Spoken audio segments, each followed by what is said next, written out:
Obtener un sistema tecnológico en la actualidad 948. Zorro Novelas Ligeras. Si quiere ayudarnos puede suscribirse a nuestro Patreon y podrá encontrar esta novela y algunas otras muy adelantadas. De verdad agradecemos a los que puedan ayudarnos, nos motivan a continuar día a día de todo corazón. Muchas gracias. 940. A las 12 horas del inicio de la Operación Liberación, una publicación desconocida apareció en la página virrayana de la principal red social del cónclave. Era un vídeo simple, pero con una fuerza que trascendía el ámbito digital. Lenta y silenciosamente, comenzó a ganar popularidad. Luego, con un repentino y explosivo auge, se volvió viral. En 2 horas, casi la mitad de los virreyanos en línea habían visto su contenido. El vídeo en sí duraba apenas 10 minutos, pero su mensaje impactó como un rayo, conmocionando profundamente a cada virreyano que lo vio. Abordaba la mayor vergüenza de su civilización, la herida abierta de su historia colectiva. Y el hombre del vídeo, uno de los suyos, ofrecía no solo una solución, sino una prueba viviente e innegable de su éxito. A kilómetros de distancia, un joven virreyano, de no más de 19 años, permanecía absorto frente a su consola de realidad virtual. El vídeo había sido compartido por un amigo, cuya voz, incluso a través de la comunicación digital, sonaba llorosa, ahogada por una emoción que el joven aún no podía comprender. Pulsó reproducir.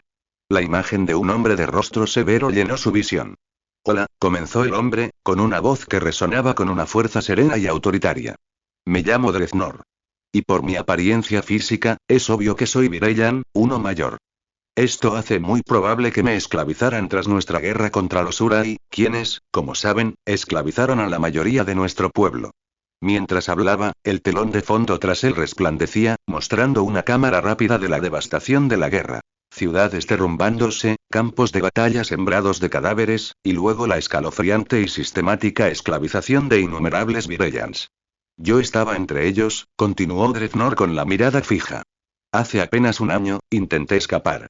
Ese intento resultó en la masacre de todos mis seres queridos, todos menos yo, a manos de piratas contratados por nuestro nuevo amo. Este fue un castigo por nuestra rebeldía. Mientras hablaba, aparecieron etiquetas de datos holográficos que mostraban pruebas irrefutables. Una copia digital del testamento de su antiguo amo, cuya autenticidad estaba verificada por una cadena ininterrumpida de marcas criptográficas. Entonces, imágenes de la masacre aparecieron en la pantalla. La brutal emboscada, la lucha desesperada, la despiadada eficacia de los piratas y la milagrosa supervivencia de Dreznor. El sistema había verificado cada detalle. Las leyes tradicionales establecían que los esclavos fugitivos solo podían ser castigados si su amo aún conservaba la propiedad legal.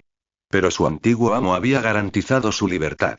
Su sucesor, sin embargo, reticente a renunciar a sus bienes, había conspirado para conservar su condición de esclavos, falsificando documentos y sobornando a funcionarios. Cuando Dreznor descubrió esto, el plan de escape que condujo a la masacre se había convertido en su última y desesperada esperanza. Durante mis años de esclavitud, la voz de Dreznor se endureció, presencié atrocidades. Las reglas, supuestamente establecidas para regular la esclavitud, se rompían a diario. Vi a esclavos en granjas de cría, obligados a violarse entre sí, a preñarse mutuamente, con el único propósito de producir más esclavos, a pesar de que la ley establecía claramente que los hijos de esclavos eran libres. Imágenes de vídeo sin filtro de varios sistemas estelares liberados llenaban el fondo. La miseria de las granjas de cría, los rostros desesperados, la cruda realidad de las leyes violadas. Vi a esclavos obligados a luchar a muerte por diversión, enfrentando a padre contra hijo, madre contra hija, con sus familias tomadas como rehenes para asegurar su obediencia. La escena dio paso a imágenes horrorosas. Fosos de gladiadores donde los esclavos se descuartizaban, cámaras de tortura donde los amos infligían nuevas agonías, padres profanados ante los ojos de sus hijos. Muchos de estos actos, enfatizó Dreznor, con la voz cargada de furia contenida, contradecían las mismas leyes que el cónclave decía defender. Pero los amos, los más poderosos e influyentes de sus civilizaciones, simplemente hicieron la vista gorda.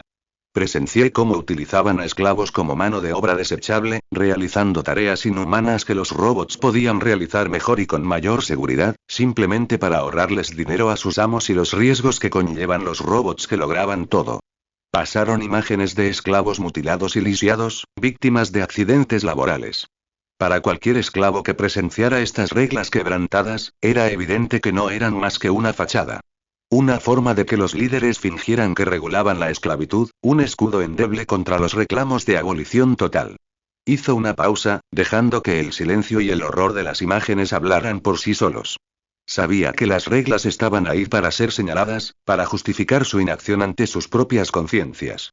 Estaban ahí para que los privilegiados pudieran mantener su dependencia económica de un sistema brutal, sin tener que admitir el verdadero costo. Manténganos informados leyendo en MV Todas estas atrocidades que presencié, sumadas a la masacre de todo lo que amaba, finalmente me hicieron prometer que usaría lo que me quedaba de vida para asegurar la abolición de la esclavitud en el cónclave, declaró Dreznor, alzando la voz, imbuido de una convicción poderosa e inquebrantable. No escatimaré esfuerzos hasta morir o cumplir mi promesa.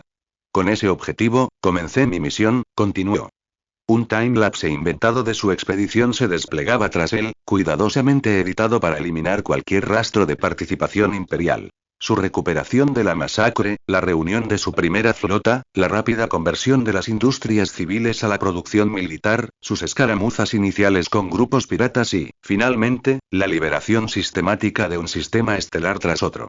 Cada escena mostraba el castigo de amos crueles y la alegre emancipación de los esclavos. Los impotentes del cónclave, observando a través de las redes sociales, sintieron una oleada de esperanza, una emoción desesperada y emocionante. Sin embargo, tales cambios cósmicos siempre encuentran resistencia. Esa resistencia proviene del mismo grupo que aprueba estos comportamientos. El propio cónclave. Durante las últimas 12 horas, el cónclave ha enviado un gran número de sus flotas para intentar recuperar los sistemas estelares liberados. Aún no han recuperado ni uno de mis manos. Intentaron hacerlo en secreto, con la esperanza de evitar alertarlos a ustedes, los indefensos, quienes verían sus acciones como lo que realmente son. Pero el tiempo del silencio ha terminado. La imagen de Dreznor se agudizó, sus ojos ardían con determinación. Les hablo ahora sin pretensiones, sin tapujos, sin disimulo. Mis intenciones, mi objetivo, son claros. La emancipación total, la compensación y la prohibición permanente de la esclavitud en todo el cónclave. Si el cónclave accede a mis exigencias, prometo deponer las armas y devolver todos los sistemas estelares capturados incondicionalmente. Sin embargo, si continúan intentando recuperar estos sistemas mientras aún permiten la esclavitud, entonces no haré nada para lograr mi objetivo. Si tengo que bañar en sangre a todo el cónclave para lograrlo, que así sea. Mi objetivo se logrará. De una forma u otra. Mientras hablaba, esas condiciones se materializaron tras él, proyectadas en letras nítidas y definidas. El fondo se despejó, dejando solo esas palabras, desprovistas de toda distracción. Hasta que la liberación brille sobre todos los esclavos. Dreznor levantó ambos brazos, como si rompiera esposas invisibles. El vídeo terminó. El joven Vireyan, que había estado observando, se quedó sin palabras. Había visto el vídeo, presenciado cada horrible e innegable evidencia. Su mente luchaba por asimilar la magnitud de los logros de Dreznor en poco más de un año. Pero era innegable. Lo sentía en su interior, una desesperada esperanza de que esto fuera real, de que esto fuera cierto. Sin pensarlo dos veces, reenvió el vídeo a su lista de amigos. Entre ellos, uno pertenecía a una civilización diferente, eludiendo eficazmente la burbuja específica de las redes sociales. El vídeo se propagó, se extendió por nuevas redes, se viralizó, atrajo cada vez más miradas y llegó más lejos en el vasto e interconectado cónclave. El efecto dominó de la transmisión de Dreznor fue inmediato y devastador. En cuestión de horas, el vídeo, una anomalía que eludía los protocolos de comunicación establecidos, se propagó por las redes digitales del cónclave como un virus supercontagioso. Se aferró a cada conexión abierta, a cada enlace compartido, propagándose desde las listas de amigos hasta las publicaciones públicas. Capturas de pantalla de atrocidades impactantes y apasionados llamados a la liberación se propagaron entre civilizaciones, desatando un debate acalorado. El principal campo de batalla de esta guerra digital de ideales era Pangea, la plataforma de redes sociales del Imperio. Si bien el Imperio había segmentado cuidadosamente Pangea en burbujas específicas para cada civilización para prevenir precisamente este tipo de conflicto intercultural, la fuerza emocional del mensaje de Dreznor traspasó estas barreras. Se difundió mediante intercambios directos, prueba de su carácter cautivador. El mundo ahora se veía a sí mismo, sin adornos, a través de los ojos de los esclavizados. El sector Vireyan de Pangea era un torbellino de actividad. Virrelan. Así que esto es lo que le ha estado pasando a mi tío. Sabía que ser esclavo significaba estar a merced de tu amo, un jefe exigente, quizás. Pero esto supera cualquier imaginación. No puedo dejar que mi tío siga viviendo así. Ni siquiera sé en qué estado se encuentra. Mierda. Virrelan. Entiendo las granjas de cría, desde una perspectiva puramente comercial. Tiene sentido económico renovar continuamente la mano de obra y asegurar el futuro de la población esclava. Pero enfrentarlos contra amigos o familiares, obligarlos a peleas injustas a muerte, o torturarlos por placer, prolongando su sufrimiento con máquinas sin un fin, eso es algo que no puedo comprender ni aprobar. Es aborrecible. Virrelan. ¿Puedes entender las granjas de cría, cabrón? Debes ser uno de los que quedaron prácticamente impunes, con tu propia familia intacta. ¿Qué te da derecho a excusar algo que no has experimentado? ¿Qué te da derecho a hablar así, cabrón? Acepta mi petición de duelo a muerte y firma el contrato para mantener la sensibilidad al dolor al máximo. Necesito hacerte sufrir una fracción de su sufrimiento si sigues diciendo esas estupideces, canalla sin carácter. Virrelan. Lo más importante es que no lo apruebo. Lee mi publicación de nuevo con atención. Dije explícitamente que no lo apruebo. Hablaba desde una perspectiva económica desapasionada, no ética. Virrelan. Me da igual. Firma el contrato y envíame tu ubicación. Necesito a alguien con quien desahogarme, y tú acabas de proporcionarme el objetivo perfecto, disfrazado de servicio público. La esfera Virrelan vibraba con una emoción intensa. Algunos expresaban una profunda y creciente culpa, tras haber desviado inconscientemente la mirada de los horrores que les permitían vivir cómodamente. Otros estaban consumidos por una rabia incandescente, un deseo de romper las cadenas que ataban a sus congéneres. Clamaban por la acción, por el fin de la esclavitud en todo el cónclave. Pero también se oían las voces del pragmatismo, de una desesperación sombría. Eran quienes habían visto cómo se llevaban a sus seres queridos, quienes sentían un alivio perverso al escapar. Temían el creciente fervor, lo veían como un camino hacia un desastre aún mayor. Virrelan. No estamos en condiciones de hacer nada. Aún nos estamos recuperando de la guerra. Económica, demográfica y psicológicamente. ¿Quieres arriesgarte a sumergirnos en una guerra contra todo el cónclave? ¿Quieres que todos los virrelanes se conviertan en esclavos, o peor aún, en mártires de una rebelión sin sentido? Virrelan. Entonces, ¿qué sugieres, Kebo? Nada. Simplemente observamos cómo torturan innecesariamente a nuestra gente, la tratan como objetos, y seguimos viviendo como si no supiéramos nada. Virrelan. Ya hicimos la vista gorda cuando fueron esclavizados. Agradecimos a los dioses que existieran no estar entre ellos. Sabíamos lo que les hicieron, pero sin pruebas irrefutables, elegimos vivir en una feliz ignorancia. La única diferencia ahora es que tenemos la prueba. Nuestra miseria continúa, actuemos o no. Pero si actúas precipitadamente, impulsado por la ira, sus amos entrarán en pánico, acelerarán sus experimentos sádicos y convertirán una existencia ya miserable en el mismísimo infierno. Simplemente vive. Agradece no estar entre ellos. Mientras tanto, en las altas esferas del cónclave, entre civilizaciones cuyos miembros jamás habían conocido la esclavitud, surgió una discusión diferente. Para algunos, el vídeo de Dreadnought no fue una llamada a la acción, sino una oportunidad. Consideraron los detalles explícitos de la tortura con realidad virtual como una ampliación de horizontes, una nueva vía para la indulgencia sádica. Estas civilizaciones consideraban que las especies inferiores no se diferenciaban de los animales, y la idea de adquirir tales bienes de civilizaciones enemigas era una perspectiva tentadora. Fein. Ver las cosas que se les permite hacer a los esclavos, realmente amplia mis horizontes. Me hace desear que los Elara también lo fueran, para poder adquirir tantos como fuera posible y hacer lo que quisiera. Pero, por desgracia, parece que ese sueño tardará más en hacerse realidad. Fein. Me sorprende la ineficiencia. Tras analizar ese vídeo durante unas horas, he ideado un método sumamente eficiente para disfrutar al máximo. Primero, se adquieren 100 esclavos para obtener diversidad genética. El primer día, para inculcarles obediencia absoluta, se masacra a los más fuertes ante los ojos de los demás, sacándoles los ojos a cualquiera que se atreva a apartar la mirada. Esto les enseña que la fuerza no significa nada y que observarán. Luego, se toma a los que tengan los ojos arrancados y se les somete a una tortura continua y no letal, asegurándose de que no puedan morir ni suicidarse. Se los coloca en el centro del pueblo.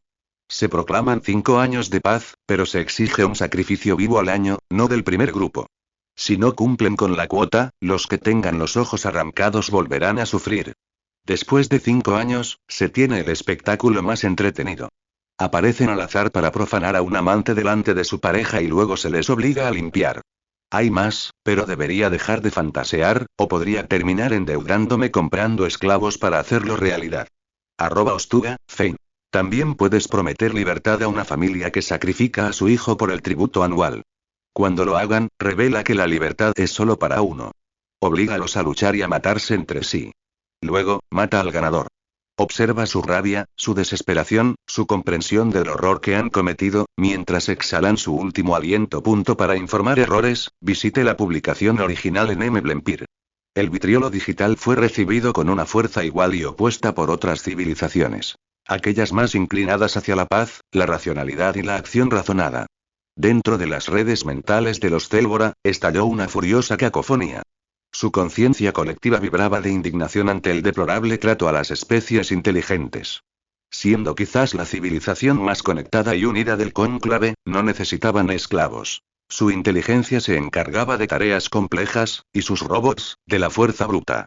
El tema de la esclavitud había sido un asunto secundario, un problema lejano. Pero ahora, al ver el flagrante incumplimiento de las normas, la crueldad despreocupada, su indiferencia se hizo añicos. Las masas de Célbora pasaron de la apatía al fervor abolicionista, aunque sus líderes permanecieron en silencio, observando la rápida evolución de la situación. Con cada minuto que pasaba, el mensaje viral de Dreznor se propagaba. Rompía todas las barreras digitales restantes. Capturas de pantalla de las publicaciones de Pangea se compartían entre amigos y saltaban entre burbujas específicas de cada civilización. Las reacciones variaban enormemente, reflejando la empatía o la brutalidad de cada cultura. Sin embargo, una cosa era segura. Esta situación no terminaría sin la acción del gobierno. La información que acompañaba la situación sobre los más de 100 sistemas estelares liberados de Dreznor y el fracaso del cónclave en recuperarlos, aunque eclipsada por la indignación moral, obligó a los líderes a abordar tanto las implicaciones económicas como los continuos fracasos militares. Una respuesta conjunta parecía imposible dadas las reacciones tan matizadas entre las civilizaciones, lo que requería un enfoque específico y a medida. Este fue el primer momento viral en la realidad virtual, y nadie, ni siquiera el imperio, disfrutaba del caos. Los propios humanos se vieron atrapados en la vorágine. Habiendo cometido atrocidades similares hace apenas siglos, con la memoria histórica aún fresca, condenaron abiertamente la esclavitud. Ninguna civilización se libró del turbio debate, dividida entre apoyar la causa de Dreznor o exigir acciones contra el caos que éste desató. El rostro del representante mostraba una agitación casi imperceptible al mirar al hombre frente a él. Estaba sentado frente a Joseph en la mesa virtual. Su forma cristalina reflejaba las paredes estériles y monótonas de la sala de reuniones diplomáticas estándar del imperio en la realidad virtual. La difusión viral del mensaje de Dreznor, que detallaba los horrores de la esclavitud y la liberación en curso, había causado una polémica en el mundo digital del cónclave, y ahora, tocaba a la puerta del imperio. Desafortunadamente, eso es algo que no podemos hacer, declaró Joseph con voz tranquila, educada y absolutamente firme. No alzó el tono ni rompió el contacto visual mientras observaba las sutiles reacciones del representante. ¿Qué? ¿Cómo que no puedes? Replicó el representante, subiendo la voz, interrumpiendo a Joseph a media frase.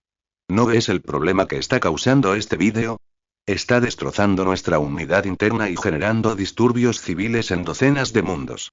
Como iba a decir, si me hubieran permitido terminar, continuó Joseph, con la compostura intacta, como si la interrupción nunca hubiera ocurrido, las condiciones que firmamos antes de la formación de la red de RV en sus civilizaciones eran bastante explícitas. El imperio no podría interferir con su parte de las redes sociales. El algoritmo permanecería neutral, con el único propósito de difundir información basada únicamente en la interacción del usuario. Esa regla se implementó para evitar el escenario exacto que ahora nos piden crear: que el imperio ejerza una influencia indebida en sus asuntos internos. El rostro del representante se endureció. No pudo replicar. Joseph tenía razón. El cónclave había insistido en esas mismas restricciones, receloso del creciente poder del imperio.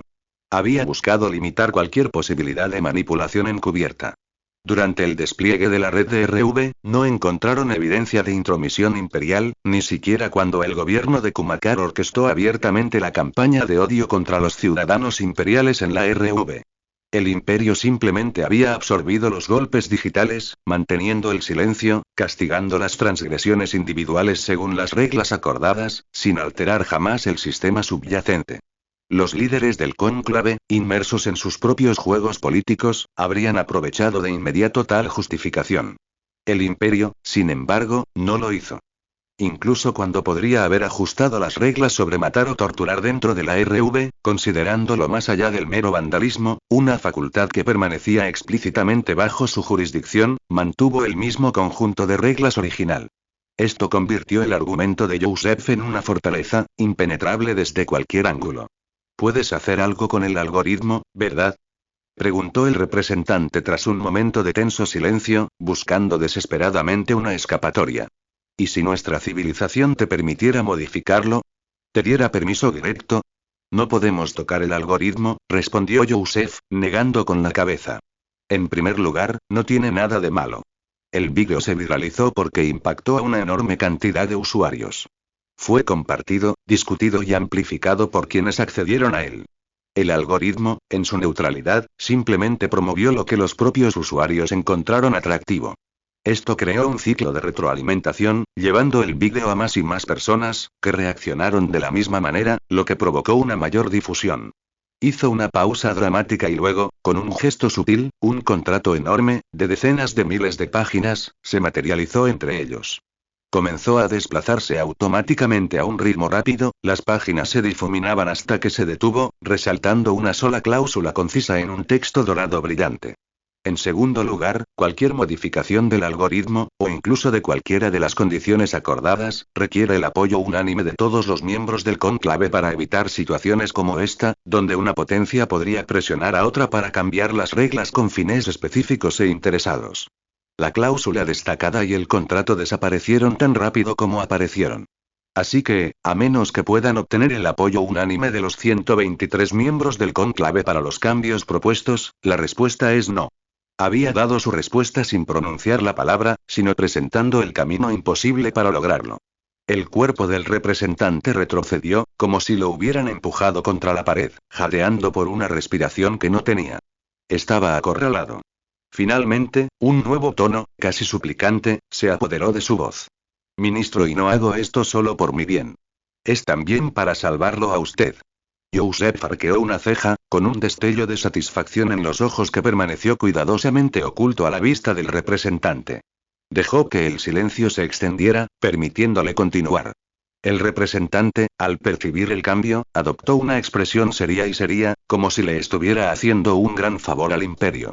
Muchas civilizaciones te consideran actualmente el poder detrás de las acciones de Dreadnought. Tu inacción, tu constante permisión de que este mensaje se propague y solo consolidará sus sospechas hasta convertirlas en una certeza absoluta. Solo una potencia que se beneficia de una situación tan destructiva permitiría que siguiera propagándose, a pesar de ser capaz de detenerlo y a pesar del daño que está infligiendo a sus propios ciudadanos en la RV. Joseph mantuvo una fachada de sorpresa, con los ojos ligeramente abiertos, como si oyera una hipótesis tan descabellada por primera vez. La satisfacción del representante aumentó visiblemente. ¿Y cómo nos conecta eso, si el vídeo no fue publicado ni difundido inicialmente por el imperio?, preguntó Joseph, fingiendo un intento de recuperar la compostura. ¿Puede explicar cómo alguien completamente desconocido, alguien que afirma explícitamente ser un esclavo sin conocimiento de su red, logró introducir un vídeo así en la RV y difundirlo tan ampliamente sin que el imperio conociera su identidad? ¿Nos toma por tontos?, insistió el representante con voz aguda, revelando accidentalmente que nosotros incluía a su propia civilización y a otras que albergaban la misma sospecha. Ajá. Joseph se recostó, dejando escapar una suave y prolongada exhalación de comprensión. Entonces, se le escapó una risita. Se convirtió en una carcajada plena y sin reprimir, que resonó durante 30 largos segundos. Cuando por fin se calmó, secándose una lágrima, comenzó a hablar. Una vez más, tal como se negoció y firmó en el contrato sobre la RV, explicó Joseph, con la voz aún teñida de diversión, nos resulta imposible recopilar información de identidad sobre un individuo que ha optado por permanecer anónimo en la RV. Todos los datos que recibimos son un identificador numérico aleatorio y las respuestas proporcionadas durante el registro. No hay reglas ni requisitos de entrada más allá de poseer una torre de red y un dispositivo de RV, ambos disponibles para cualquiera con suficientes créditos. El resto, como dicen, es historia. Además, nos vemos obligados a depender de bases de datos locales para la red de agujeros de gusano, un gasto innecesario si tuviéramos acceso directo a todos sus datos civiles a través de la RV.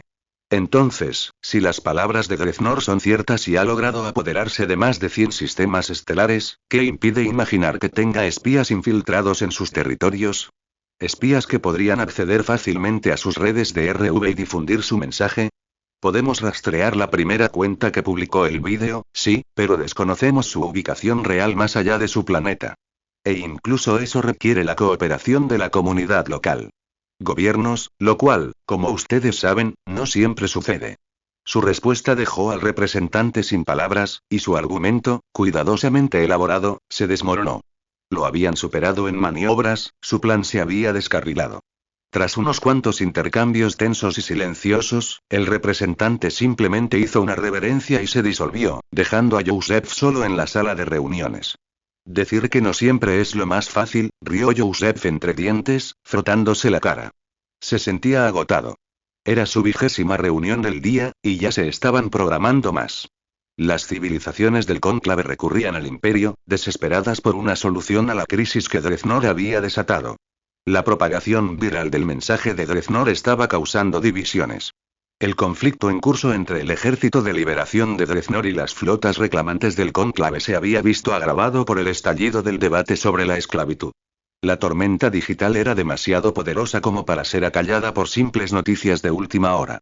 Solo algo catastrófico como el asesinato de un rey, la revelación de un escándalo real sobre que el príncipe no era hijo del rey, sino su confidente más fiel, o una guerra a gran escala y perdida, podía desviar gran parte de la atención pública. La situación no pinta bien para ellos, una instancia de Nick se materializó junto a él, con tono pensativo. Estaba monitoreando las discusiones internas del cónclave sobre Pangea, sus conversaciones privadas. Este tema está causando importantes divisiones entre los miembros del cónclave.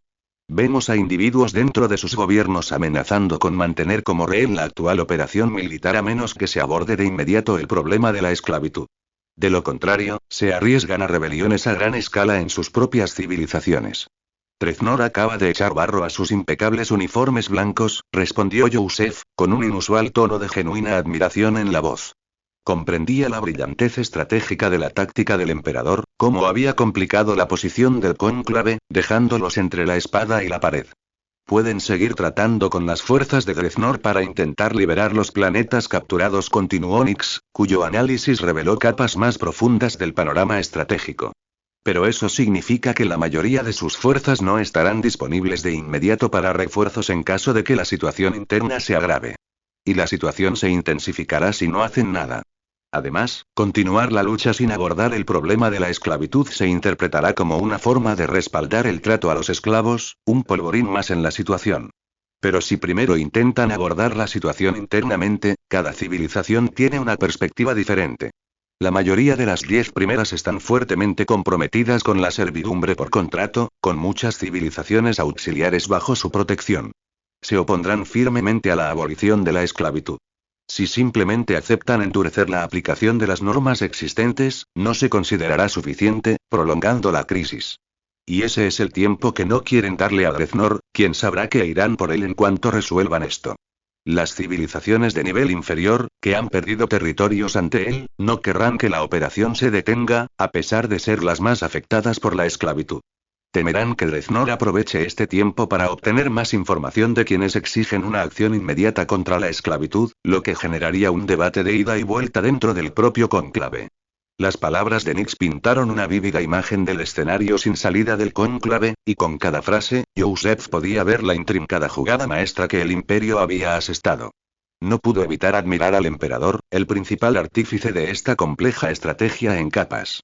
¿Cómo podía un humano planificar con tanta antelación, de forma tan intrincada, algo que solo las máquinas más avanzadas, capaces de procesar cantidades insondables de datos, pero carentes de la intuición humana, podían hacer únicamente con el humano en el sistema?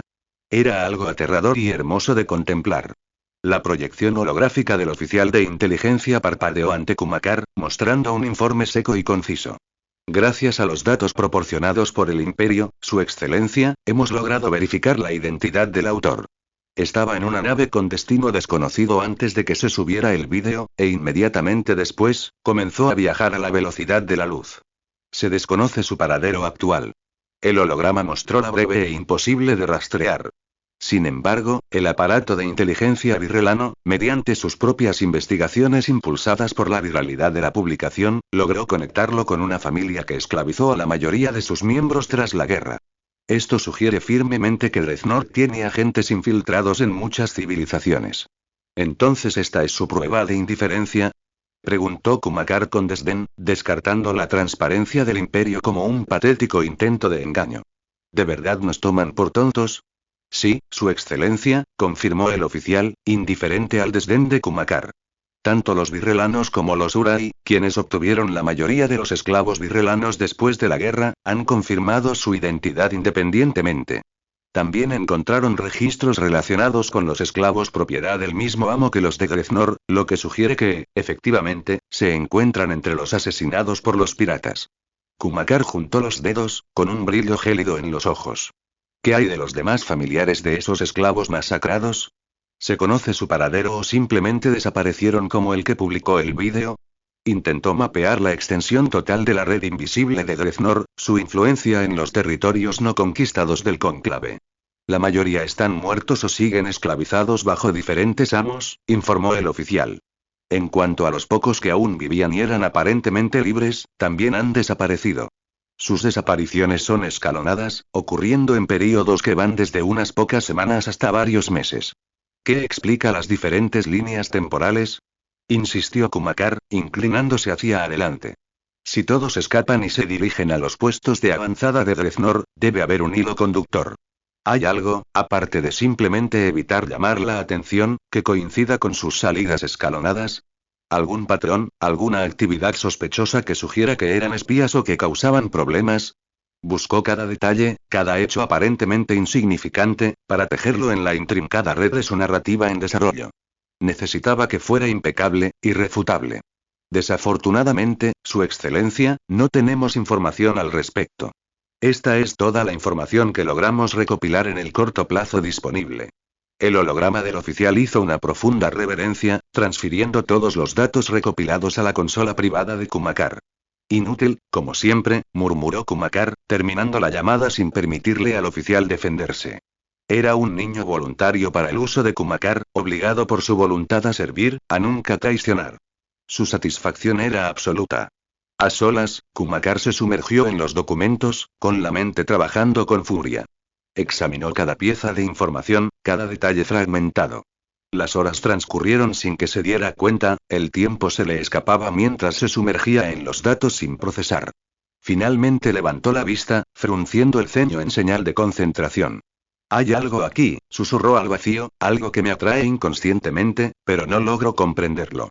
Sintió que su mente se expandía, buscando una respuesta a medio formular, sus dedos girando inconscientemente, como si tiraran de un hilo suelto. Redes de agujeros de gusano, dijo finalmente, y la respuesta se materializó con una claridad asombrosa. Una breve sonrisa de satisfacción se dibujó en sus labios antes de que una inspiración plena y aterradora floreciera en su mente. Volvió a consultar los informes de los familiares de los esclavos masacrados, contrastando sus registros de escape. Casi todos, salvo uno, habían usado los agujeros de gusano del cónclave al menos una vez antes de desaparecer o antes de dirigirse a su punto de fuga final. Si hay túneles de gusano, hay una red de RV, afirmó, con voz cada vez más fuerte. Así es como los conecto al Imperio. Empezó a tejer la narrativa, un tapiz de medias verdades y hechos cuidadosamente seleccionados. Al señalar que ninguno de estos familiares hizo nada antes del establecimiento de las redes de agujeros de gusano y realidad virtual, y que solo desaparecieron después, insinuamos que el Imperio facilitó su comunicación con Dreadnought. Y no solo con sus familiares, sino también con los espías que ha infiltrado en varios gobiernos. Su mente corría, conectando cada hilo suelto. El hecho de que no haya atacado ningún sistema estelar programado para una conexión temprana a las redes de realidad virtual o agujeros de gusano sugiere que, de alguna manera, obtuvo esquemas completos de nuestro despliegue planificado. El Imperio es la única entidad con esa información, lo que indica que le indicaron qué sistemas evitar. Además, continuó Kumakar, y la historia adquirió una aterradora vida propia, sus fuerzas atacan constantemente los sistemas estelares más débiles, lo que permite conquistas rápidas y casi inmediatas. En cuanto a cómo llegan a esos sistemas distantes, el Imperio debe estarles proporcionando la tecnología avanzada de agujeros de gusano y las coordenadas absolutas que les proporcionamos para la creación de nuestra propia red de agujeros de gusano. Todo mientras fingen no haber descifrado nuestros archivos de conocimiento cifrados. La narrativa se solidificó, volviéndose tan convincente que, por un instante, incluso el propio Kumakar se preguntó si sería cierta. Si no hubiera sido él quien elaboraba meticulosamente cada detalle, tergiversando cada hecho para su propio beneficio, se lo habría creído todo. La fuente de todo este devastador dolor de cabeza para el cónclave, un solo vídeo viral, se estaba transformando en el arma perfecta. La versión auténtica está bien. Bellísimo. Exclamó, con una risa baja y satisfecha retumbando en su pecho. La había encontrado. La estrategia perfecta. Una narrativa única que unía a la perfección a Dreznor y al Imperio, convirtiéndolos en un único y aterrador enemigo. Ya no eran dos amenazas separadas que requerían estrategias distintas. Ahora eran una sola entidad, controlada por el titiritero del Imperio Terrano. Si esto fuera cierto, el Imperio se convertiría en un enemigo formidable, reflexionó, con la sonrisa de satisfacción aún dibujada en el rostro. Necesito que vean al Imperio precisamente como eso. Una amenaza existencial. Necesito que se arriesguen a enfrentar sus peores miedos, sin importar el costo en vidas o recursos, para asegurar que el Imperio deje de ser una amenaza. Si mis planes anteriores eran solo cimientos, entonces esto será mi obra maestra terminada. Su expresión se tornó seria. Ahora, dijo con voz aguda, atémosle el último cabo suelto de esta historia perfecta. Presionó el intercomunicador y llamó a su oficial de inteligencia. El holograma del hombre se materializó casi al instante, haciendo una profunda reverencia. Su excelencia. Consulta con el gobierno de Virrelan, ordenó Kumakar. Necesito las fechas exactas en las que el sistema estelar Bugaga se conectó a la red de agujeros de gusano y a la red de RV. Necesitaba esas fechas. Confirmarían si el último pariente desaparecido del grupo masacrado de Dreznor, el que no tenía constancia de haber usado la red de agujeros de gusano, había desaparecido solo después de que la vía del agujero de gusano pasara por Bugaga y su red de RV se activara. Eso daría un respaldo innegable a su narrativa, insinuando que todos los supervivientes habían huido a través de la red del Imperio. Tenía una contingencia, por supuesto. Si el último individuo se había marchado antes de que se establecieran las redes, simplemente podía atribuirlo a una anomalía, a un solitario reticente que se marchó antes de que pudieran contactarlo. Pero esa no era la respuesta deseada, ya que corría el riesgo de crear posibles reticentes en el Consejo del Cónclave. Y cualquier reticente corría el riesgo de abrir lagunas en su historia perfecta, tal como lo habían hecho los Célbora en el pasado.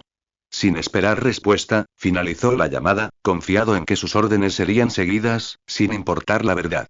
Un silencio escalofriante se apoderó de la cámara de guerra del cónclave. Tanto los individuos presentes físicamente como sus contrapartes holográficas permanecieron inmóviles, con la mente acelerada, analizando las capas de información que acababan de presentarse. Kumakar, sin embargo, era una anomalía. Su rostro, invisible para todos, mostraba una leve, casi imperceptible relajación. Su plan estaba tomando forma. Se giró hacia el holograma de Osmo, el líder de la antigua civilización de Dreznor. Su mirada fue un sutil gesto de aprecio, tan fugaz que un observador casual podría haber pensado que simplemente se estaba ajustando el cuello. Kumakar era un maestro de la manipulación. Sabía que si él hubiera entregado esta información, sería recibida con escepticismo. Ya lo habían tildado de arquitecto del tren de odio antiimperialista. Sus motivos eran sospechosos. Su plan, por intrincado que fuera, corría el riesgo de fracasar si parecía demasiado comprometido. Así que había usado a Osmo.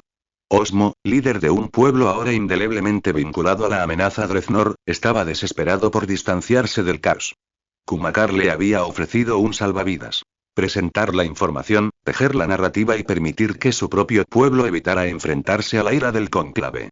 Sin saberlo, Osmo se había convertido en el portavoz de Kumakar, presentando una historia meticulosamente elaborada que él, en su desesperación, creía la verdad absoluta. Varios otros líderes, sutilmente incitados por las preguntas preestablecidas de Kumakar, habían permitido, sin saberlo, que Osmo revelara por completo la astuta narrativa. El holograma del líder Célbora brilló con fuerza, y su voz rompió el pesado silencio. Aparte de la conexión que podemos establecer sobre el fugitivo gracias a la publicación que hizo el último de ellos antes de desaparecer, el resto de esta información sigue siendo una herejía. Si ese es nuestro criterio de acción, entonces el Imperio podría fácilmente usar las mismas acusaciones contra nosotros, alegando nuestra actual cooperación con ellos. Habló con la serena racionalidad de un diplomático experimentado, recordando a todos que aún operaban con hipótesis, sin pruebas sustanciales ni verificables de forma independiente. Eso habría sonado como un argumento sólido, si no tuviéramos otras pruebas que los apuntaban también, replicó el líder Rurai con voz áspera. Una imagen holográfica de la bomba recuperada, con la firma del gobierno imperial terrano innegable, brillaba en el aire sobre la mesa. Estoy seguro de que los demás han completado sus investigaciones. Saben, con certeza, qué partes de esa bomba llevan la firma del gobierno imperial terrano. Esto es una prueba física, no una especulación. Y sus contrapartes ya se han cobrado víctimas. Miró fijamente el holograma del Célbora, recordándoles que el Imperio ya había disparado el primer tiro en secreto. ¿Vas a defender el Imperio otra vez, Célbora? Intervino Kumakar, con una voz cortante como una cuchilla, impidiéndole al líder Célbora responder a la acusación del Urai. ¿Qué poder tienen sobre ti? ¿Valen la pena arriesgarse a la ira de todo el cónclave por las piedras de maná gratis y el pago prometido por tu trabajo en los senderos de los agujeros de gusano? Sutilmente, insinuó un motivo más profundo e insidioso, que hacía sospechar cualquier intento de razonamiento del líder Célbora. Sus palabras, disfrazadas de búsqueda de justicia, sutilmente insinuaban que la oposición del líder Célbora era simplemente una táctica dilatoria, una forma de asegurarse de recibir sus pagos antes de que el cónclave declarara la guerra. Me he estado preguntando lo mismo, intervino uno de los líderes de una civilización por debajo del top 50, con sus sospechas despertadas por las preguntas directas de Kumakar. ¿Por qué se ponen tan a la defensiva con el Imperio? ¿Es cierta la especulación de Kumakar? Los Célbora, junto con otras civilizaciones del top 10, acaparaban la mayoría de los proyectos de agujeros de gusano, dejando poco para los que estaban por debajo. Los posibles beneficios del Imperio eran, sin duda, sustanciales. No estoy defendiendo al Imperio, respondió el líder Célbora con voz firme e inquebrantable. Pero usar evidencia obtenida de una sola fuente como base para una decisión monumental es imprudente. Debemos recopilar datos de al menos 5 sistemas estelares liberados más. Analizar los restos, los materiales que dejan atrás. Solo entonces podremos estar seguros de que el Imperio está realmente detrás de esto, o si alguien más colocó esa bomba para arrastrarlos a este conflicto. Solo entonces nuestras sospechas serán reemplazadas por certeza. Se negó a dejarse llevar por la teatralidad emocional de Kumakar, aferrándose a sus principios de evidencia rigurosa y deliberación razonada. ¿Insinúas que plante pruebas para incriminar al Imperio? El holograma de Kumakar golpeó su escritorio con un puño invisible, quebrándole la compostura. Sus ojos ardían, una furia salvaje distorsionaba sus rasgos. Parecía haber olvidado la jerarquía, las reglas no escritas del decoro del cónclave. Nunca mencioné su participación, su excelencia, replicó el líder Célbora, con voz aún serena e inflexible. Podría ser el propio Dreadnought, intentando arrastrar al Imperio a su revolución. O un tercero, buscando agotar nuestros recursos en 2 frentes mientras creemos que luchamos solo en uno. Insistió en su contraargumento, negándose a dejarse arrastrar por la venganza personal de Kumakar. Mi sugerencia es centrar nuestros esfuerzos en unos pocos sistemas estelares específicos. Liberarlos, reunir todas las pruebas, y si conectan directamente con el Imperio, entonces tendremos una pista confirmada. No tendremos que vivir con la sospecha de actuar precipitadamente. Creo que esto es solo una excusa para retrasar el asunto, se burló Kumakar, descartando la sugerencia de plano. Le aterraba que la idea del líder Célbora arraigara. Si no encontraban pruebas que vincularan al Imperio, toda su narrativa se derrumbaría. ¿Le temes al Imperio? ¿Estás dispuesto a apoyar su condena si tu sugerencia demuestra su implicación? ¿O te echarás atrás, como hiciste antes? Insinuó que los Célbora, y quizás las demás civilizaciones de las 10 principales, sufrían un bloqueo mental por miedo al imperio, un miedo tan profundo que había anulado su habitual perspicacia estratégica. Para Kumakar, la bomba de agujero negro, un arma sorpresa utilizada solo una vez, había sido claramente sobreestimada en su verdadera amenaza. De acuerdo, concedió el líder Célbora con voz resignada. Si logramos reunir pruebas que vinculen al imperio con un solo sistema estelar capturado y liberado más, entonces no defenderé más al imperio. Mierda, la maldición interna de Kumakar fue silenciosa, un grito desesperado contra un engaño que acababan de descubrir. Su plan, meticulosamente elaborado, estaba al borde del fracaso. Pero no tenía forma de dar marcha atrás, de retractarse de su desafío. Con un suspiro interno, forzó una sonrisa forzada. Entonces apoyo eso. Si todos los demás apoyan esta propuesta, procederemos. Rezó, en silencio, desesperadamente, para que no se aprobara. Tu apoyo en mantiene el serie yendo. Sin embargo, la dama de la fortuna había decidido abandonar a Kumakar ese día. La propuesta fue aprobada con un apoyo casi unánime, con solo unas pocas abstenciones, en particular la del silencioso gran anciano Shorbak. La misma apuesta que Kumakar había planeado para forzar la mano del cónclave se había convertido en su mayor amenaza. El centro de mando del planeta Kumpo vibraba con disciplinada eficiencia. Órdenes rápidas y precisas fluían de las consolas tácticas. Refuercen el sector 17,5. Coloquen 3 minas furtivas más en esa zona, configuradas con energía alterna para un sigilo óptimo.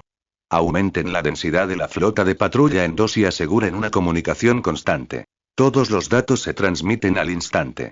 Las directivas estratégicas, forjadas por las supercomputadoras en colaboración con los grupos de expertos humanos de Greznor, se estaban implementando con la facilidad de la práctica. Este breve respiro de los ataques iniciales de sondeo del cónclave se estaba aprovechando para consolidar sus defensas. Kumpo era una joya en el naciente dominio de Greznor, uno de los primeros sistemas estelares liberados de la civilización Villakis. Se integró rápidamente en el ecosistema Dreznor, completamente posterior a la liberación, convirtiéndose en un sistema central gracias a sus abundantes depósitos minerales metálicos en el cinturón de asteroides. Su valor estratégico era inmenso. Orak, un analista que monitoreaba el flujo de órdenes militares, se acercó a un mapa holográfico. La pantalla mostraba las flotas de exploración del cónclave avanzando rápidamente, con sus naves de retaguardia activando motores a la velocidad de la luz. Cada vez más se unían a ellos, una retirada clara e inconfundible. Se están retirando, murmuró Apostak, otro analista a su lado. ¿Crees que se están rindiendo? Postak, veterano de innumerables simulacros de conflicto, negó con la cabeza. No lo creo. Han recopilado información. Esto no es una retirada. Es una reagrupación. Volverán y estarán totalmente preparados para un ataque decisivo. Señaló a la flota en retirada. Es como ver un choque a cámara lenta, sabiendo que no puedes cambiar nada. Sabemos lo que viene, pero nuestras opciones son limitadas. Esa es la desventaja de estar del lado defensor, asintió Orab con un tono sombrío. Los atacantes dictan cuándo empieza y cuándo termina la pelea. Simplemente tenemos que conformarnos. No es que podamos alejar el planeta, replicó Postak, recorriendo con la mirada el holograma fotorrealista de todo el sistema estelar. Hizo zoom sobre un sector plagado de restos de recientes escaramuzas, mostrando a un grupo de patrulla escaneando meticulosamente la zona en busca de cualquier software espía, recopilando hasta el último rastro de datos antes de disparar un pulso EMP. Pero estar a la defensiva tiene sus ventajas, si las aprovechamos. Pero primero, necesitamos limpiar este sistema de su basura digital. No podemos iniciar un contraataque hasta que estemos completamente seguros de que no hay nada vigilándonos, dijo Orak con voz tensa. Pero incluso entonces, nuestras opciones son limitadas. Mientras observaban el mapa holográfico, una sección del espacio dentro del sistema estelar, previamente libre de las fuerzas del cónclave, comenzó a distorsionarse. Sintieron escalofríos. No se trataba de la apertura programada de un agujero de gusano, ni de una emergencia preavisada.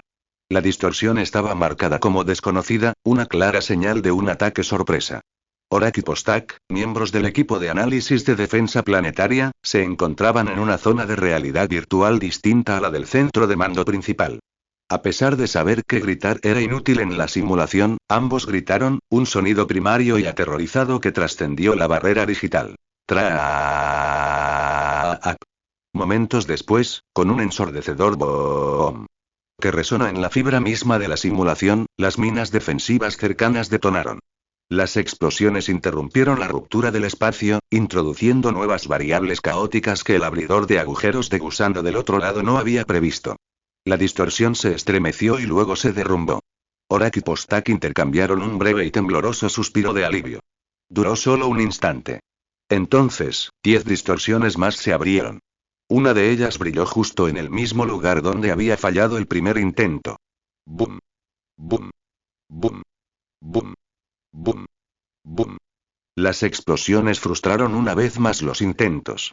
El agujero de gusano original no logró reabrirse. El espacio seguía siendo demasiado inestable y su frecuencia aún no se había normalizado tras el efecto dominó de la primera detonación. Dios mío. Susurraron ambos analistas al unísono. Apareció una nueva oleada de distorsiones, que esta vez no se detuvo en 10. 50 agujeros de gusano comenzaron a abrirse simultáneamente. Boom. Boom. Boom. 47 explosiones cegadoras siguieron, sacudiendo todo el sector con una energía furiosa. Pero ni Orak ni Postak sintieron un ápice de alivio. Solo 3 agujeros de gusano se habían abierto con éxito. Y a través de ellos, como monstruosas sombras vivientes, emergieron 5 flotas enormes. «¿Van en serio?», dijo Postak con voz monótona. Golpeó la consola con una mano, abriendo una nueva pantalla. Otros sistemas estelares bajo el control de Reznor mostraban un proceso similar. 5 de ellos estaban bajo intentos de penetración, 3 de ellos ya sin éxito en evitar la formación de los agujeros de gusano. Solo 2, gracias a una preparación superior, lograron resistir. La flota líder, tras salir de su agujero de gusano, encendió de inmediato sus motores de velocidad de la luz. Dispersó sus enormes fuerzas en una formación intrincada y preplanificada, aprovechando la información recopilada por el grupo de sondeo apenas 10 minutos antes. Se posicionaron en los sectores más vulnerables, una ventaja adicional obtenida gracias al factor sorpresa. Gracias por leer. Presentado por. Entre la armada invasora, una nave colosal destacaba. No se movió. En cambio, su escudo activo brilló, y enormes aberturas comenzaron a aparecer lentamente a lo largo de su casco, revelando una bocanada interna. Entonces, monstruos biológicos, 1.000.000 de ellos en número creciente, comenzaron a desbordarse, corriendo para salir de la nave. Sus cuerpos chocaron entre sí, temblando con un temblor silencioso e invisible. Sus bocas estaban abiertas, como si gritaran, pero en el vacío del espacio, nadie podía oírlas. Los eritios, susurraron los 2 analistas al unísono, con un terror gélido que les calaba los huesos. Solo una de las 10 principales civilizaciones del cónclave poseía la capacidad de crear y movilizar una fuerza tan abrumadora de horrores biotecnológicos. Este fue un cambio de táctica definitivo. Ya no se trataba de un ataque de sondeo. Un segundo miembro del Top Ten se había unido a la contienda, y la guerra por el cónclave había comenzado de verdad. Mientras solo podían observar en silencio, atónitos, el centro de mando ya estaba en marcha. Habían llevado al límite la función de aceleración temporal del sistema de RV, ganando momentos preciosos para absorber la situación en rápida evolución y diseñar contramedidas. Cada segundo contaba, ya que su respuesta a estos nuevos adversarios podía determinar si solicitaban refuerzos que sabían que no existían. Las fuerzas de Reznor estaban al límite, y no quedaba nada que tirar. Estaban jugando al ajedrez con medio tablero, y el enemigo acababa de colocar una reina. Un destello silencioso y cegador atravesó el vacío del espacio. Una gran cantidad de la montaña de monstruosidades biológicas, que se dirigía en masa hacia el planeta Kumpo, simplemente dejó de existir. Se vaporizaron en un instante. Las que sobrevivieron fueron impulsadas hacia afuera por la onda expansiva y fueron inmediatamente atacadas por una lluvia de proyectiles trazadores. Sus estelas ardientes prometían que nada alcanzaría la superficie del planeta. Pero el asalto del cónclave fue una hidra de múltiples frentes. Mientras una parte de las fuerzas de Reznor se encontraba enfrascada en una lucha desesperada contra los horrores bioingenieros, creados para sobrevivir a la mayor cantidad posible de ataques, sin que por ello dejaran de ser una amenaza a pesar de estar dañados, la flota principal del cónclave, tras haber mapeado las defensas del planeta, desató una devastadora descarga de misiles. Algunos de ellos, con sus motores brillando con una intensidad antinatural, alcanzaron la velocidad sublumínica, con trayectorias diseñadas para evitar cualquier interceptación convencional. Apuntaban al planeta mismo. Un mensaje claro y brutal. Las fuerzas de Dreadnought se encontraban ahora atrapadas en un terrible dilema. Interceptar los misiles y arriesgarse a ser superadas por la flota principal, o atacar directamente a la flota y ver cómo sus ciudades ardían. El coste civil de un combate directo era astronómico, un precio tan alto que ni siquiera se consideraba una opción. En el corazón del comando central de Dreadnought, una enorme cámara circular que flotaba en la inmensidad de la RV, la voz del pequeño protagonista era un contrapunto tranquilo y firme al caos que se desataba. ¿Qué debemos hacer? Si dejamos las cosas como están, se verán abrumados en cuestión de minutos. Se verán obligados a elegir entre dos opciones imposibles. Señaló las pantallas holográficas que llenaban la cámara, cada una ventana a un sistema estelar diferente, a una guerra distinta. Un escenario similar y aterrador se desarrollaba en los 5 planetas objetivo. Cada uno se enfrentaba al poder combinado de al menos 2 de los 10 mejores miembros del cónclave, aunque los verdaderos pesos pesados, los 5 mejores, aún no se habían revelado. Los 5 planetas, ahora el foco de la ira del cónclave, mantenían una comunicación constante, un intercambio desesperado de información en tiempo real. Cada nueva táctica, cada maniobra inesperada del cónclave, era analizada instantáneamente por su red compartida de IA y centros de investigación, formulando una contraestrategia y difundiéndola a los otros 4 planetas antes de que la amenaza pudiera siquiera materializarse. Pero los planificadores del cónclave no eran insensatos. No habían retirado todas sus fuerzas de exploración de los demás sistemas estelares. Ya sospechaban que Dreadnought tenía acceso a tecnología de agujeros de gusano, así que retirarse de todos los frentes no sería diferente a invitarlo a iniciar un contraataque masivo y consolidado, o incluso a usar las flotas inactivas para reforzar los 5 sistemas estelares que atacaban. Así pues, mantuvieron su presencia en los demás sistemas. Sus fuerzas eran una amenaza constante y acechante, un recordatorio de que estaban listos para explotar cualquier oportunidad o indicio de que las fuerzas de esos sistemas estelares se retiraban en busca de refuerzos. Tienes que encontrar una solución, y rápido, presionó la pequeña protagonista cuando Dreadnought no respondió a su pregunta la primera vez. Necesitamos saber cómo ejecutarla.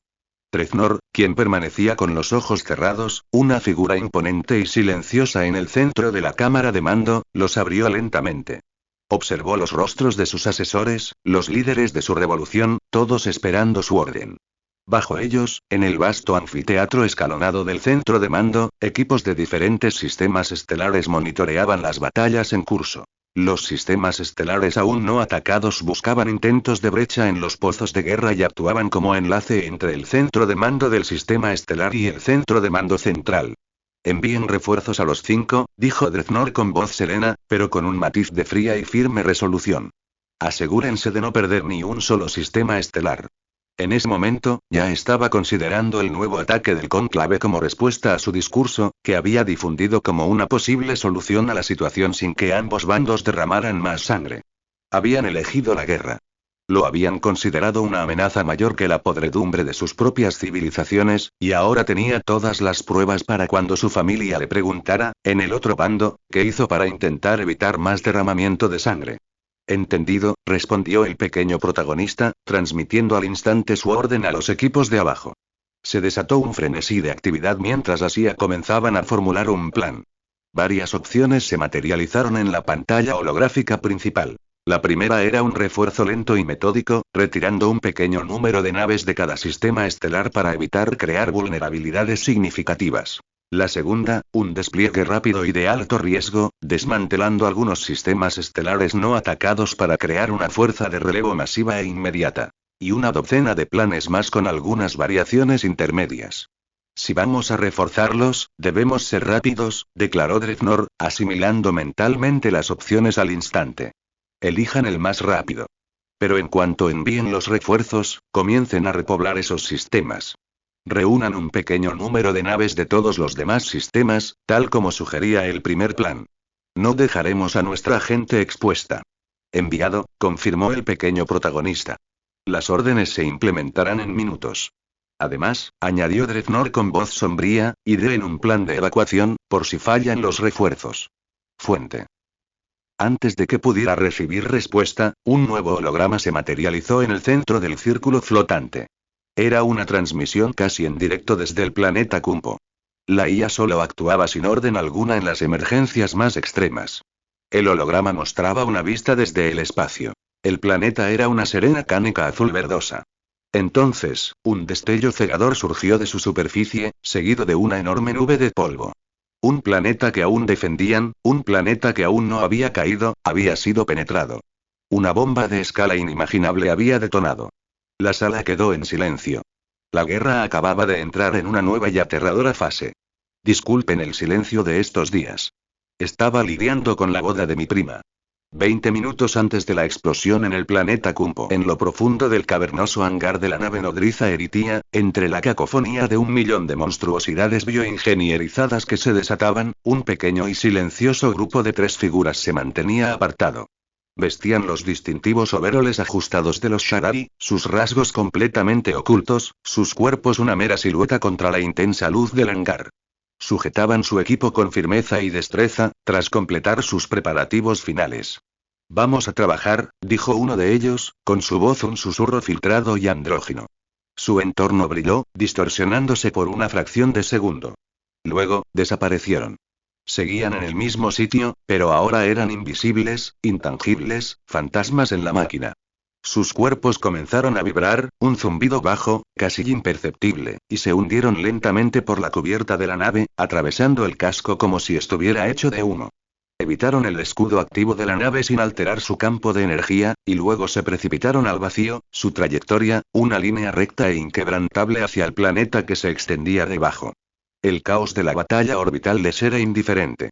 Las explosiones florecían a su alrededor, los campos de escombros brillaban a su paso, pero lo atravesaban todo, intocables, su estado de fase convertía el mundo físico en una mera sugerencia.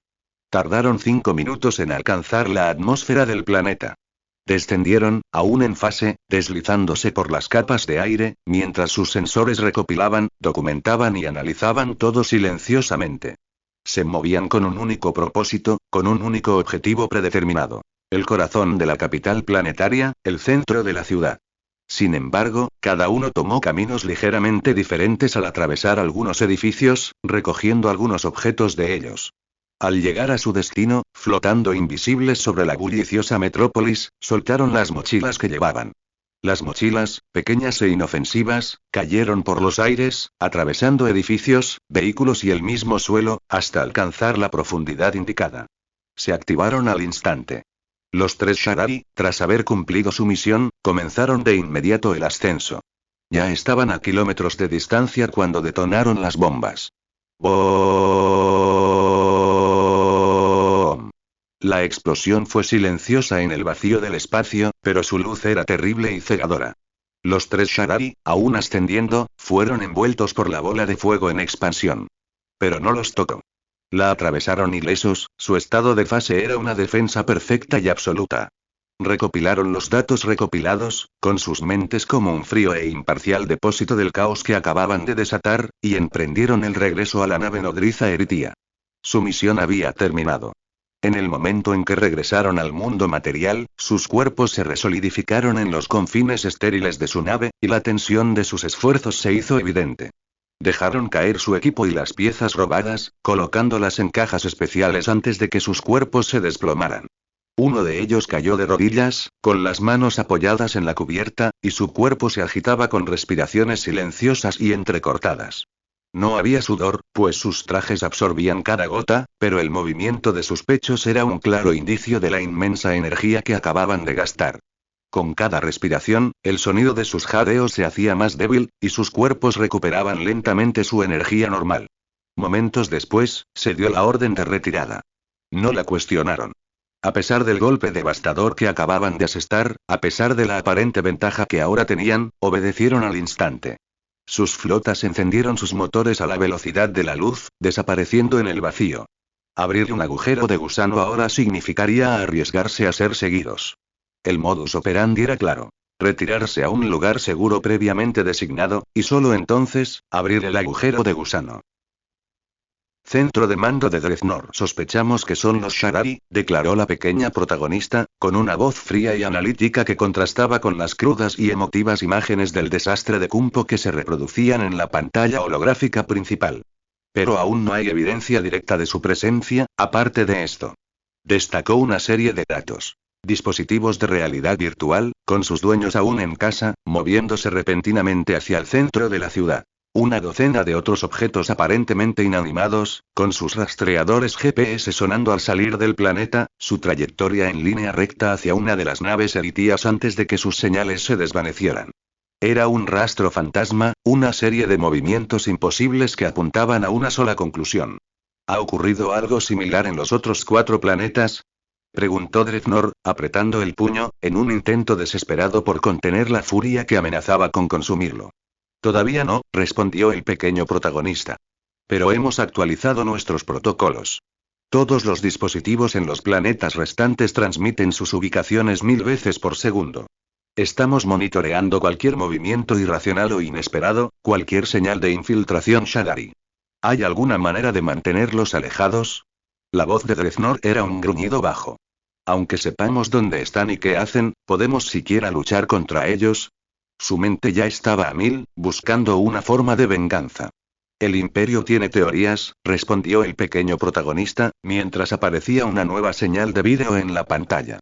Eran imágenes del duelo del emperador con el representante Shadari. Para lidiar con ellos sin la percepción abrumadora del emperador, debemos obligarlos a salir de su estado de fase. Es una habilidad que consume mucha energía. Para mantenerla, deben agotar conscientemente sus propias reservas de energía. Si logramos interrumpir ese proceso, si logramos obligarlos a rematerializarse, sus ataques no tendrán efecto físico. Serán vulnerables. Entonces actualicen esa información a todas nuestras fuerzas, ordenó Dreadnought, con un destello de esperanza que atravesó su ira. Los Shadari, que habían sido un espectro de mito y miedo, no eran invencibles. Se podía luchar contra ellos. Se les podía derrotar. Asegúrense de que estén monitoreando las señales graduales y estén listos para aplicar estas contramedidas lo antes posible. Ya se está implementando, confirmó el pequeño protagonista. Pero parece que no les entusiasma continuar sus combates. Sus naves ya se están retirando de los otros 4 sistemas. Las labores de rescate en Kumpo, dijo Dreadnought, con la voz aún tensa. La magnitud de los daños. Infame. No podía relajarse. No podía descansar. Tenía que formular una respuesta, una represalia que no solo obligara al cónclave a escuchar, sino que también los pusiera a la defensiva. En una guerra de agujeros de gusano y distancias interestelares, estar a la defensiva era estar a merced del enemigo. Y Dreadnought nunca más estaría a merced de nadie. La pantalla holográfica del centro de mando de Dreadnought era un crudo y brutal registro de pérdidas. La voz del pequeño protagonista, habitualmente un alegre y melódico contrapunto a las sombrías realidades de la guerra, era ahora una recitación monótona y desapasionada de hechos. Número de víctimas. 30 millones. 10 millones de muertos confirmados. Los 20 millones restantes sufren lesiones de diversa gravedad. Actualmente, estamos priorizando a quienes están al borde de la muerte, movilizando barcos hospitalarios y personal médico de otras ciudades y del ejército para atender al mayor número posible de personas y reducir la pérdida de vidas. Se está conteniendo la lluvia radiactiva para reducir sus efectos a largo plazo, pero no podemos iniciar la recuperación de la ciudad. Todas nuestras fuerzas están actualmente dedicadas a operaciones de rescate o manteniendo una alerta de alta seguridad en caso de un nuevo ataque. Hemos detenido la operación de refuerzo, pero las flotas permanecen en estado movilizado, listas para ser enviadas a cualquier sistema estelar que sea atacado. El informe continuaba, un flujo incesante de datos que pintaba la imagen de una civilización que se tambaleaba por un golpe devastador. Pero Dreadnought no levantó la cabeza. Escuchó las palabras, comprendió sus implicaciones, pero su mente era un torbellino de rabia y dolor. Había aceptado la necesidad de que los soldados murieran en batalla, un costo sombrío pero inevitable de la guerra. Pero esto era diferente. Era un ataque contra civiles, contra las mismas personas a las que había jurado proteger, pero también contra antiguos civiles del cónclave hace apenas unos años, y algunos incluso aún los consideran bajo ocupación extranjera, de ahí sus intentos de liberación. Habían enviado un mensaje claro y brutal. Sus ciudadanos no están fuera de su alcance. Son daños colaterales de una guerra que él inició. Los planes previos del cónclave, sus maniobras cautelosas y calculadas, se basaban en la suposición de que los planetas se librarían de lo peor del combate. Habían enviado misiles de prueba, fintas diseñadas para agotar los recursos defensivos de Dreadnought. Pero esto fue un acto de terror deliberado y selectivo. Se habían infiltrado en su sistema estelar, lo que debería haber sido una excelente oportunidad para que los infiltrados encontraran y atacaran o capturaran a sus líderes para obtener información, pero decidieron dejar una cicatriz, un recordatorio radiactivo de su poder. ¿Y señor? Señor. Sí, respondió Dreadnought. La voz del pequeño protagonista lo apartó del borde de una furia oscura y creciente. Había estado a punto de considerar acciones que antes habría considerado impensables. ¿Estás bien? Preguntó la pequeña protagonista, con una extraña preocupación, casi humana, en la voz. Ya estaba realizando el diagnóstico, analizando la oleada de ira y dolor que lo inundaba. ¿Cuáles son nuestras opciones de represalia? Preguntó Dreadnought con un gruñido bajo y peligroso, ignorando su pregunta. Uno de los oficiales militares en la mesa redonda, un ex capitán pirata forjado en el crisol de la rehabilitación de Dreadnought, habló primero. Podemos contraatacarlos, dijo, con la voz aún teñida por la ira desgarradora de quien acaba de ver a millones de sus nuevos compatriotas masacrados. Si podemos hacerlo como ellos, podemos obligarlos a adoptar una postura defensiva. Lo que, como resultado, debería cambiar su enfoque de atacarnos a proteger a los suyos. Podemos atacar a sus ciudadanos como lo hicieron ellos y demostrarles que no somos los únicos que podemos sangrar, o de lo contrario, podrían interpretarlo como algo que ellos pueden hacer mientras que nosotros no. ¿Hacer eso y convertirse en los mismos monstruos contra los que luchamos? Replicó otro funcionario, un exadministrador planetario. Ir y matar a sus civiles no beneficiará nuestra causa. Solo la perjudicará. Además, les dará la justificación que necesitan para tildarnos de salvajes, para unir a su propio pueblo contra nosotros en una ola de furia justa, mientras redirigen a quienes, antes divididos sobre el tema de la esclavitud, ahora estarán unidos, todos furiosos con nosotros. No podemos ganar una guerra de desgaste contra todo el cónclave. Debemos ganar la guerra de ideas.